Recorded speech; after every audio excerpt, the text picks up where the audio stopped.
No niin, mestari. Se meni hienosti. Vois kuvitella, että sä oot ollut jänispassissa koko elämässä. Se oli kivaa, vaikka piti olla vähän hiljaa. Miten sä oot ampua niin tarkasti? Mä oon harjoitellut monta vuotta. Hei, mä voin opettaa suakin. Joo, totta kai. Tässä kohtaa haluan sanoa, että olet nyt, Severi, lähempänä juuriasi kuin koskaan aikaisemmin nuoren elämäsi aikana. Ja haluan sanoa sinulle, että tervetuloa. Sä oot vähän hassu. Onko? No oot. Kyllä. No, näytetään mitä me ollaan saatu.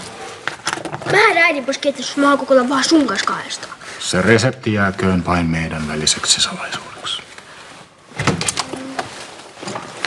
Moi! Moi. Mitä sä täällä teet? Hannu tuli meille yökylään.